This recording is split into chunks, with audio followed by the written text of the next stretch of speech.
light within my heart, light within my thoughts, light within my words. May one and all and everything, blessed and loved, ever be. Welcome. I am Sister Who. Today I wanted to offer some thoughts and reflections on perhaps unusual topic that a friend suggested, but the more I thought about it, the more merit it really seemed to have, and that was the possible experience of skepticism by the divine. In what sense is God skeptical, and how is that demonstrated?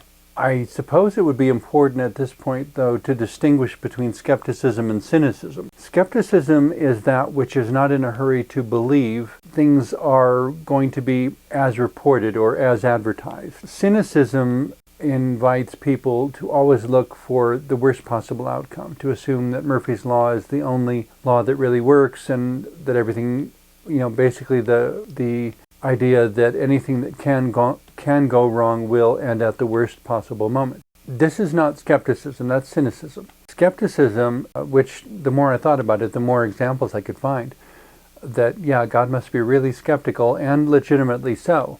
Because I'm always using metaphors, one of the things I often comment is that God understands humanity to be so deaf and blind and short-sighted that potential divine messages have been hidden within literally every atom of creation. That whether you're looking at your dog or your cat, or pictures of the Hubble telescope, or the interactions of various individuals, people in different countries, historical situations, the absurdities of life and the way things play out, it seems that there are divine messages hidden in all of these. There are so many possible metaphors, it's unbelievable.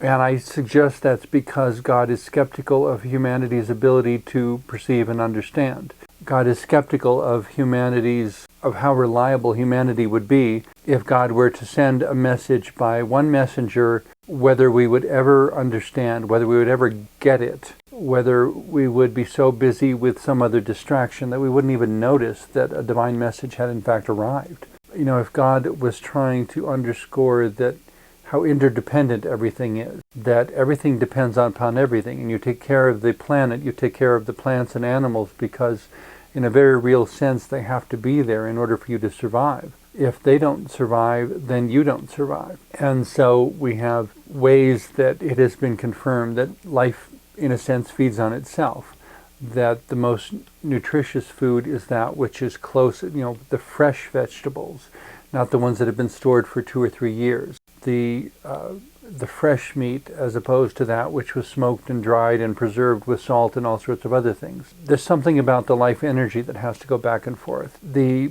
symbiotic relationship between humans and plants, that they exhale oxygen and we exhale carbon dioxide. There are countless examples of how things depend upon each other, how it is a genuinely symbiotic relationship in order for life to continue at all. But and that to me is an indication of God's skepticism, that this basic pattern of symbiosis, of mutual exchange and interdependency is everywhere around us. So many things that are only in the bounds they're in because of the other things around them, even the orbits of planets. It's all about this interconnectedness and interdependence. And I have to wonder, as short-sighted and deaf and blind as humanity seems to be sometimes, if we would ever have noticed if it hadn't been hidden absolutely everywhere, so that no matter where we looked, we would have a chance of finding it. That to me would be an expression of God's skepticism, that humanity can be relied upon to learn whatever particular insight. Some have suggested that the reason there's an increasing number of cases of autism is that maybe, just maybe, it's because it's part of the evolution of humanity. The autistic mind, I think in most cases, has great problems with duplicity. And so if God understands that truth and honesty and consistency and openness is somehow essential to humanity's flourishing, And if it turns out that humanity is, in spite of everything that makes that obvious, humanity is still not willing to engage in that kind of behavioral pattern, it seems a little amusing that there would be an evolution, possibly, toward autism, which has a almost inherent wiring problem with duplicity, that in a sense, as one person remarked, I was doing a long interview with someone at Sister Who once, and about halfway through, after an hour of talking, she looked at me and she asked, "Are you aware that you're being compulsively honest?"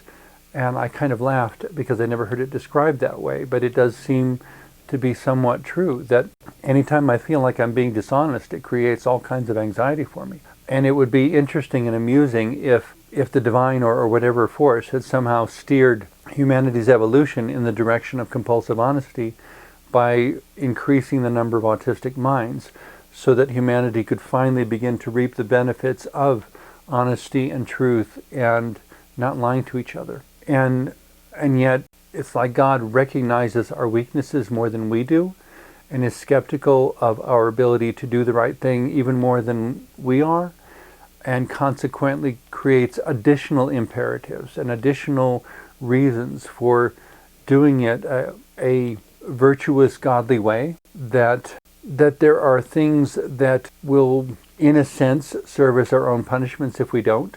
When we choose to lie to each other, for example, since we've already thrown out that as an example, it breaks down relationships. It breaks down the ability of society to function. To the extent that we choose to trust each other and that we choose to remain trustworthy, we wind up with a peaceful, loving, adequate, sustainable sort of society. To the extent that we don't, but again, it seems God is skeptical of our whether or not we will choose to do that. And so these additional imperatives get thrown into the mix. The corollary to all of that skepticism, though, it's, I suppose, if it were a literal story, to the paradox to Adam and Eve, in their innocence in the Garden of Eden, Adam might have noticed something and asked God, "Why did you create a system for forgiveness? What would you ever need to forgive?" And God probably rolled his eyes and said, "Ask me that again in a week."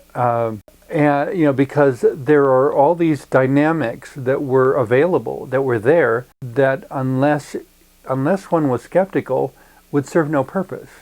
But because God was skeptical, legitimately so, and yet in a way that was also loving, God knew there would be mistakes and knew there would need to be a way to make things right again. God knew that there would be, looking at the metaphor of the season, one of the nice things I found about growing up in Wisconsin was that each year in the fall, late fall, early winter, we would have a really hard freeze and all the weeds would die and all the insects would die, and finally there was some relief from too many weeds and too many insects. And we would have, 6, 7, 8 months of winter during which we could kind of catch our breath. And then along comes spring and we start all over again. On one hand, winter comes so that no weed problem could get totally out of control. On the other hand, spring comes so that things can have a fresh start. There was a skepticism that things would know when to start and stop on their own, so God built it into the system so that there was something that would compel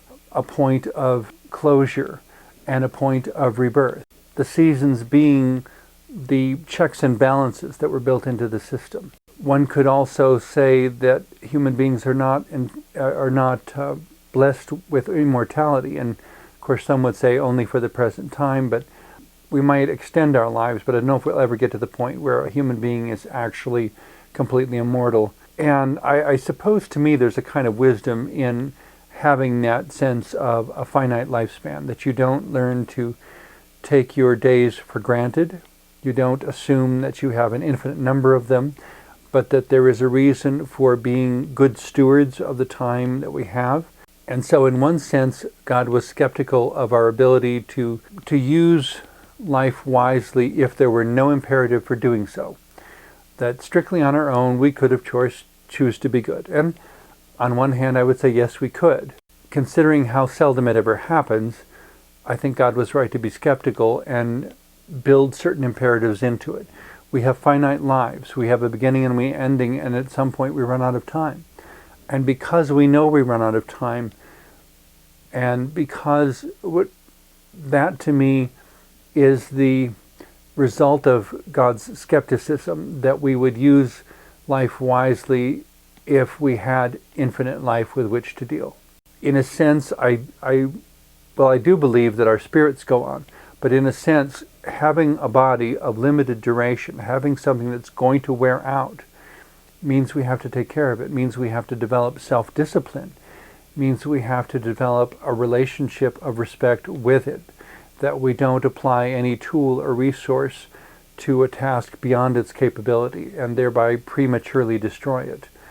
That because there are a variety of circumstances within this life, and that it is not, at least in Wisconsin where I grew up, it is not a perpetual summer. So there was an imperative to develop the discipline of using the spring and summer and fall wisely, because otherwise we wouldn't survive the winter. There was an accountability that came into that. Skepticism is very much tied into accountability.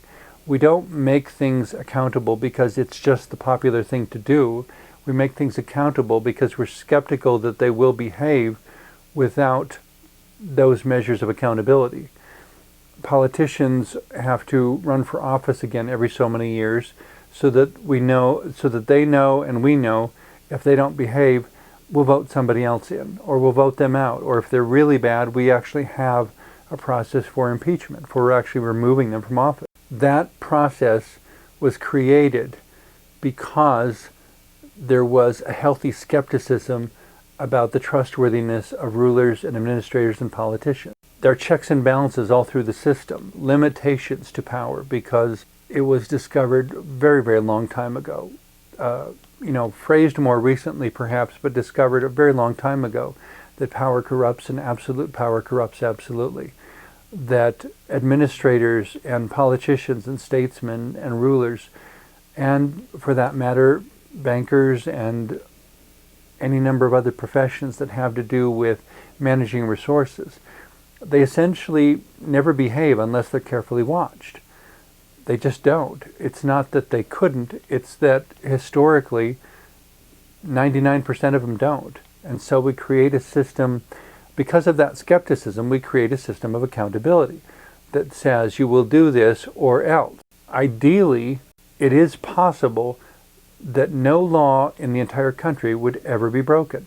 The other detail about skepticism that is often overlooked is that it is the imperative by which we pay attention to the details rather than just worrying about the generalities.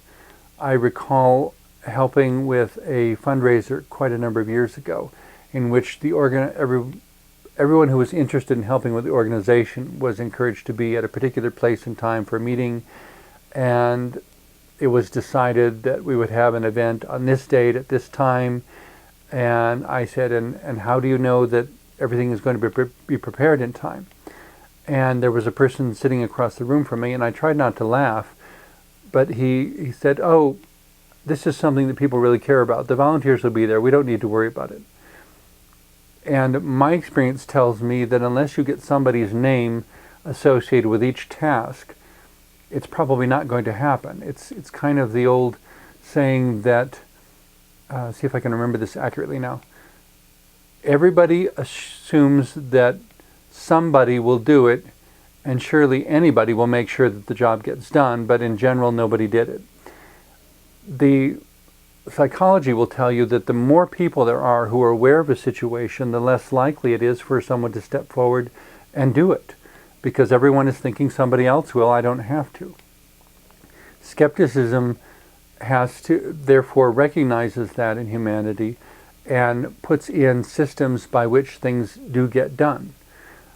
Training people that if you ever see this, you run to phone and dial 911, or training everyone to do that so that everyone is a potential responder. But of course, it runs into the same problem again. If the more people are there, the more everyone thinks someone else will do it. Skepticism says, what if nobody does it? What system do we have in place at that point? Or what if any number of things happen? Skepticism looks at systems and people and inspires us to think of how to respond if no one else does. how to respond if the systems fail. Every apartment building, every school, every public building now, it seems, has somewhere near the elevator has a little diagram of where the fire exits are. Not because anyone expects there to be a fire, but because we want to know what to do in case there is. And as much as we'd like, primary historical example, the sinking of the Titanic. Everybody knew when it left port that there weren't enough lifeboats for the number of people that were on board. They were insufficiently skeptical to believe that the Titanic would ever sink. It was described as an unsinkable ship. Not by any skeptic, of course. By an idealist or an optimist, perhaps, but not by any skeptic. A skeptic would have looked at that and said, everyone needs a lifeboat, everyone needs a life jacket, everyone needs instruction in their language in how to access emergency equipment in the event. We hope that we won't need any of this information, but skepticism being what it is, we're going to be prepared. One could wonder if, in fact, skepticism is the dynamic that we should thank for being prepared for any and every disaster that happens. How would preparedness even be important to us if we were not skeptical of the possibility that we will always meet with complete success and that everything will always be fine and the system will always work, but because we know that it doesn't always work, that systems don't always do what they're supposed to, that people fall through the cracks. We have this whole additional realm of emergency measures and emergency systems and all sorts of other societal tools that come into play the moment things don't perform as expected or as advertised. If we know that something has been advertised a certain way and we have a good, healthy skepticism, we may in fact choose a different route in order to be prepared for the possibility of some sort of failure. This is why some people, for example, will not purchase a non-refundable plane ticket, because even though you expect everything's going to be fine, when you least expect it, something could happen where you'll need to change your flight time or change your departure time, change something about, or even get the plane ticket refunded. Any number of things could happen. The disturbing capitalistic side of that, of course, is that those tickets cost more, and so in a sense it's profiting off of everyone's fear that things will not be reliable. Getting back to our subject at hand, though, this is my point. My intent today was not to focus on human skepticism so much as how divine skepticism is manifest. That, yeah, I suppose you could say God knows us better than we know ourselves. As much as we aspire to do the best and are given the opportunity to do so, there's also, in many cases, not all the time, but in many cases, there's a kind of safety net built in. The thing I often come back to, though, is that the safety net that God provided for any individual's unreliability is quite often the rest of the human race. We are the best resource that we will ever have. And in many, many ways, when everything goes wrong, as I phrased it quite a number of years ago, life is a collaborative effort. We all take turns being the one in need. It seems to me that God has built within us this quality of compassion, this interest in helping each other, this interest in being there for each other. And no one has to tell us. Every time there's a flood or a tornado or an earthquake, anything, any sort of disaster threatening, somebody starving, whatever, as Gandhi said, it's in the human nature to step up and help out and do what's right. It is not inherently in the human nature to be violent toward each other and to consume each other. And the way he would base that is that whenever there was a flood, the first thing that happens is everyone starts helping each other. And it is not until society sufficiently recovers and the economic systems are put back into place and the governmental infrastructure flexes its muscles again, that we see the negative start happening. Initially, it is simply about everybody helping everybody without asking for what your name is, what your religion is, or anything else. It's simply people helping people just because they can. That, putting that within each person, I think, is actually another evidence of God's skepticism, that there needed to be something within us that moves us toward love and compassion, something that allows us to feel with a beached whale. You know, anytime a whale throws itself up on the beach somewhere where, you know, and people don't understand why whales do that, and suddenly all these people are rushing out to try to get the whale back in the water. And it brings total strangers together in ways that no one would expect, and creates this exchange of compassion for this creature that with whom they cannot communicate. And they're working with total strangers to return this huge creature back to the ocean. And this happens so consistently throughout human experience that anytime something is suffering, somebody wants to step forward and help. Somebody is moved toward love. Planting the seeds of love within each of us is itself an expression of divine skepticism, that if that quality were not planted within us, we may not in and of ourselves ever manufacture it, ever create it. Humanity being the finite, the limited creature, God being the infinite, the eternal, who existed before humanity was even a thought. There may be a sense in which humanity is slowly moving toward being more godlike. I suggest we have a few million years to go if we ever get there. Granting all of that, even in our relatively speaking primitive state, divine skepticism places within us the motivation to be better than our systems, to be better than our governments, to be better than our mistakes, to be better than we have been, and to discover wondrous new ways of being better. One generation to the next, each standing on the shoulders of the previous one, each accumulating more wisdom, each accumulating more love, and yet in some ways still making the same mistakes. God's skepticism, I suppose, that we will finally evolve beyond our competitiveness and embrace true collaboration. Skepticism ultimately may be the most constructive and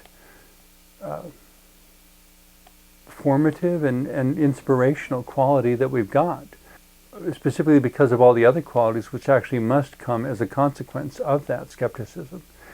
The accountability, the sense of fairness, the sense of love and compassion, the sense of becoming, the sense of aspiring to be more godlike and less primitive, and primitive in the sense of not being ancient, but the sense of in which we are further from our godlike qualities, further from the embodiment of our souls.